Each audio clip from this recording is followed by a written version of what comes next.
आप ही मेरी परीक्षा लेने के लिए आए थे। हाँ हे पुत्र बर्बरिक, तुम्हारे इन 3 बाणों में तो इतनी अपार शक्ति है कि तुम तो एक ही बार में कुरुक्षेत्र का पलड़ा पलट के रख सकते हो। चेला भी तो आपका हूँ, आप मेरे गुरु हो। हाँ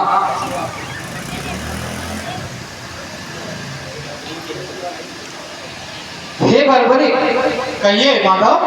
आपको शीघ्रता तो हो रही है।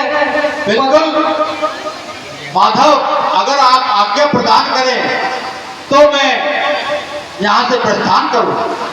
रुकिए हे बर्बरिक, आपको शीघ्रता तो हो रही है, परंतु मेरा एक छोटा सा विस्मय और है। यदि उसे भी आप दूर करें तो बड़ी अच्छी बात होगी। कहिए माधव। मुझे ये बताइए कि आप अपने 3 बाणों सहित जब युद्ध में जा रहे हैं तो वहां आपको पता ही है कि पांडव और कौरवों में युद्ध चल रहा है। हाँ, तो आप दोनों पक्षों में से किस पक्ष की ओर से युद्ध लड़ोगे? बहुत ही उत्तम सवाल है माधव आपका।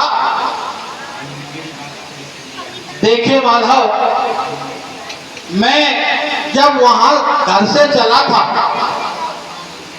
तो मैं मेरी माता को वचन दे करके आया था कि मैं हारे का सहारा बनूंगा।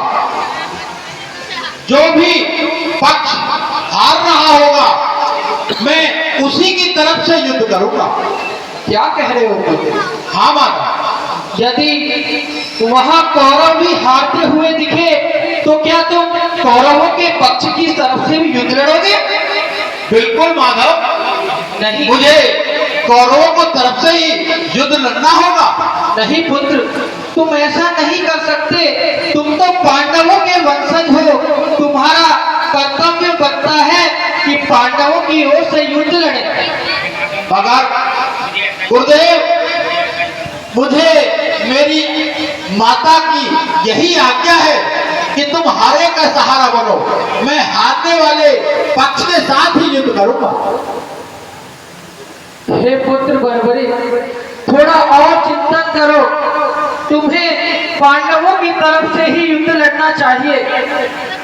माधव, मुझे सब कुछ ज्ञात है कि पांडव धर्म की ओर है और कौरव अधर्म की ओर है, मगर मैं अपनी माता के वचनों को हारा हुआ हूं। मैं उनका उल्लंघन नहीं कर सकता माधव। मैं तो जो पक्ष हारेगा उसी के साथ युद्ध करूंगा।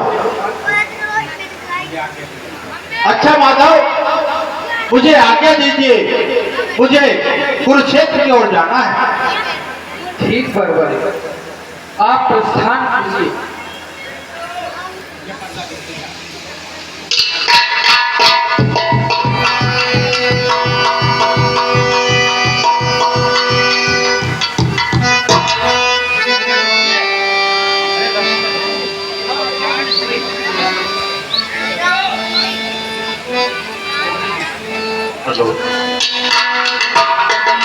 ही मान रहा है और युद्ध के लिए निकल भी चुका है। यदि इसने कौरवों के पक्ष से युद्ध लड़ा तो ये अच्छा नहीं होगा। ये युद्ध धर्म युद्ध नहीं रहेगा। मुझे कुछ उपाय तो करना ही होगा।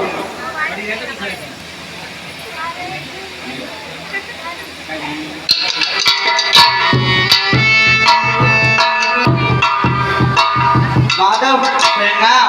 कौन? पार्थ? अर्जुन। आयुष्मान हो पार्थ। हे माधव, आप इतने विचित्र एवं चिंतन क्यों कर रहे हो? हे पार्थ, मेरी चिंता का कारण बर्बरिक है। बर्बरिक? हाँ। वो कैसे? वो मेरा तो सुपुत्र है। हे पार्थ, बर्बरिक तुम्हारा सुपुत्र है, परंतु अभी उसने माता वैष्णवी और शिव शंकर से अपने तपोबल से 3 बाण प्राप्त किए हैं जीतने की शक्ति रखता है। ये तो हमारे लिए अच्छी बात है। अच्छी बात तो है, परंतु परंतु ये बात क्या? परंतु ये कि वो युद्ध में लड़ने जा रहा है, और चिंता की बात ये भी नहीं है कि वो युद्ध में लड़ने जा रहा है। मुख्यतः मुझे जो चिंता सताई जा रही है वो ये है कि उसने जो अपनी माता को वचन दिया है कि मैं हारे हुए पक्ष की ओर से युद्ध लड़ूंगा। और ये बात जैसा कि आप देख ही रहे हो कि पांडवों की सेना कौरवों की सेना पर भारी पड़ रही है।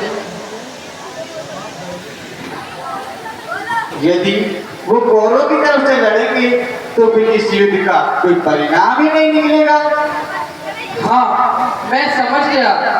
आप यही कहना चाहते हैं कि जब बर्बरिक ने वचन दिया है कि वो हारे की तरफ से लड़ेंगे, तो अब वो जाकर कौरवों के पक्ष से युद्ध लड़ेंगे, और जब कौरवों की सेना पांडवों पर भारी पड़ने लगेगी तो वो अपना पक्ष बदलकर पांडवों की ओर से युद्ध लड़ने जाएंगे। और ऐसा ही पराक्रम चलता रहा तो युद्ध का कोई परिणाम भी नहीं निकलेगा, और यह युद्ध धर्म युद्ध से अधर्म युद्ध बन जाएगा।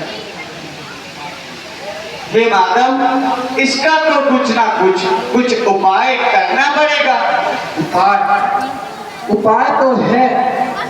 चलो हम बर्बरिक के पास ही चलते हैं, वो अभी ज्यादा दूर नहीं गया होगा। चलिए माधव।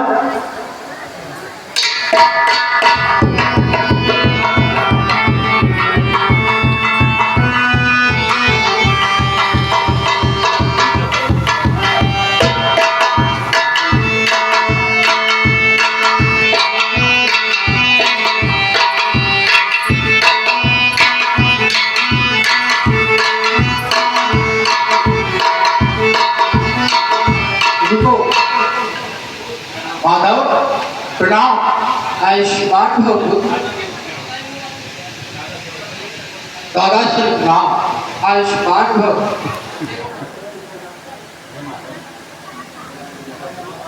दादाश्री प्रणाम। आयुष्मान भव। हे माधव, मैं गया था उस समय आपका चेहरा खिला हुआ था, और जब आप अब मिले हो तो आपके चेहरे पर मलिनता है। इसका क्या कारण है? कारण है पुत्र, कारण है। जो तुम अपने वचनों की पूर्ति के लिए युद्ध में जा रहे हो, मेरा यही कारण है। हाँ, मुझे धर्म की रक्षा करनी है। फिर इस धर्म से मेरा क्या? हे पुत्र बर्बरिक, तुम्हें पता है कि तुम कौरवों की तरफ से युद्ध लड़ोगे। माधव, ये आप गलत कह रहे हैं। मैंने कहा था कि मैं जो पक्ष हार रहा होगा उसकी तरफ से युद्ध करूंगा, चाहे वो कौरव हो चाहे पांडव हो। यही तो बात है बर्बरिक। तुम्हारी इसी बात पर तो मुझे चिंता है कि जब तुम कौरवों को हारता देखोगे तो उनकी तरफ से युद्ध लड़ोगे, और जब पांडवों को हारता देखोगे तो उनके पक्ष से युद्ध लड़ोगे। इस प्रकार तो युद्ध का कोई परिणाम ही नहीं निकलेगा। तो माधव, इसमें मैं क्या कर सकता हूँ?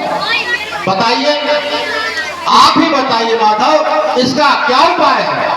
इस धर्म युद्ध के लिए, धर्म युद्ध ये रणभूमि, इस धर्म युद्ध को धर्म युद्ध बनाए रखने के लिए एक महाबली महादान मांगती है। क्या माधव महाबली बलिदान मांगती है? हाँ पुत्र, बलिदान। और ये बलिदान भी पांडव वंश में से ही किसी एक को देना होगा। हे माधव, ये बलिदान मैं देने के लिए तैयार हूँ। नहीं पार्थ अर्जुन, यदि आप पांचों भाइयों में से एक भी वीर गति को प्राप्त होता है तो ये धर्म युद्ध नहीं रहेगा। इस कारण आप पांचों को जीवित रहना जरूरी है। तो माधव, इस धर्म युद्ध के लिए मैं अपना बलिदान देने के लिए तैयार हूं। नहीं, मैं अपना बलिदान देने के लिए तैयार हूँ। नहीं पार्थ, इस धर्म युद्ध के लिए अब तो केवल दो ही बलिदान है, जिनमें से माधव, एक दादा, जब दादा बलिदान देते हैं तो इससे पहले तो मैं आपसे कहता हूं कि मैं बलिदान देने के लिए तैयार हूं। हाँ हे बर्बरिक, मैं यही सुनना चाहता था, क्योंकि धर्म युद्ध में दो ही बलिदान में से एक बलिदान जाएगा। या तो वो बलिदान तुम दोगे और या स्वयं मैं दूंगा। क्या कहा? मतलब आप और मेरे सिवा कोई और बलिदान नहीं दे सकता? नहीं पुत्र, ऐसा किस लिए माधव? ऐसा बस धर्म को बचाए रखने के लिए है, और इसमें मेरी तरफ से कुछ नहीं है। ये रणभूमि ही धर्म युद्ध के लिए बलिदान मांगती है। तो माधव, ऐसी ही बात है तो आप तो मेरे गुरु हो, और मैंने अभी तक आपको गुरु दक्षिणा भी नहीं दी है, तो इसलिए माधव, इस बलिदान को मैं ही देने के लिए तैयार हूं। नहीं, लीजिए, आप मेरा शीश अपने हाथों से धड़ से अलग कर दीजिए। नहीं, ये क्या कर रहे हो पुत्र बर्बरिक?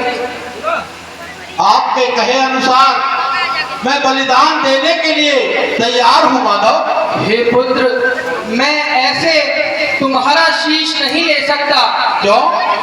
क्योंकि दान देने वाला व्यक्ति अपने स्वयं के हाथों से दान देता है। यदि मैं इस प्रकार से तुम्हारे शीश को अलग करूंगा तो ये दान नहीं, हत्या होगी, जो अधर्म है। हे पुत्र, अगर तुम दान देना चाहते हो तो अपना शीश स्वयं ही अपने हाथों से उतार कर मुझे दान दे दो।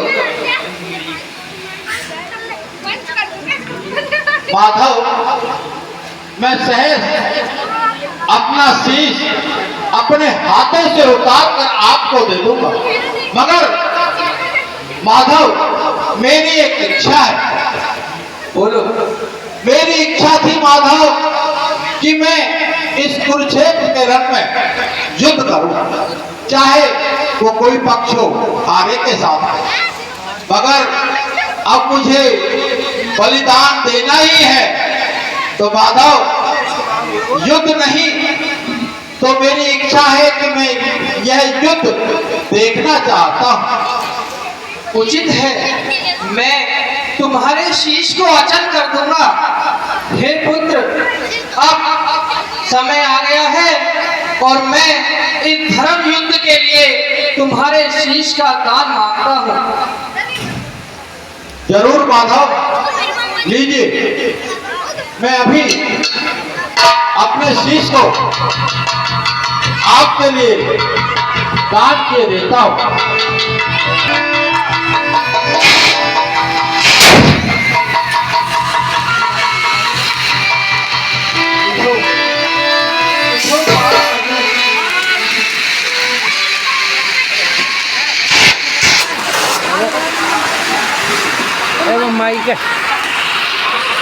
हेलो, मात प्रकारी जो गई लीली ठेठ निकाल और रणभूमि में दान शीश का देता अहिला का लाल। कैसे नाम के लिए दिखाया जा रहा है शीश का दान। बोलिए शीश के दानी की। हे अर्जुन, आप शोक प्रकट ना करें। ये धर्म युद्ध था और नियति भी यही चाहती है। लीजिए माता।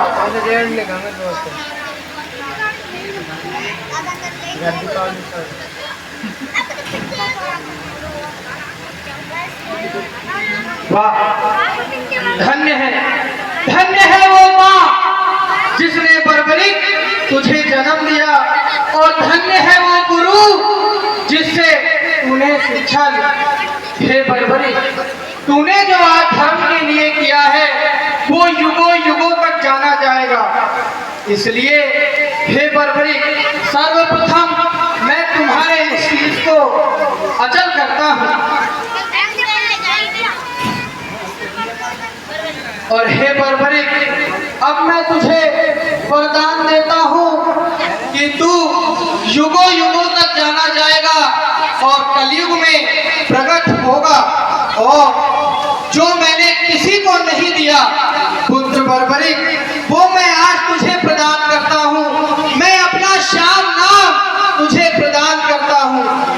हे पुत्र बर्बरिक, मैं तुम्हें अपना श्याम नाम प्रदान करता हूँ जो मुझे मेरी माँ यशोदा ने दिया था। इस श्याम नाम से तुम कलयुग में जाने जाओगे और ढूंढाट प्रदेश में अवतार लोगे, प्रकट होगे, और वहां तुम्हारा एक विशाल मंदिर बनेगा। और हे पुत्र बर्बरिक, तुम्हारे दरबार में जो भी व्यक्ति अपने निराश होकर आएगा वो कभी खाली हाथ नहीं लौटेगा।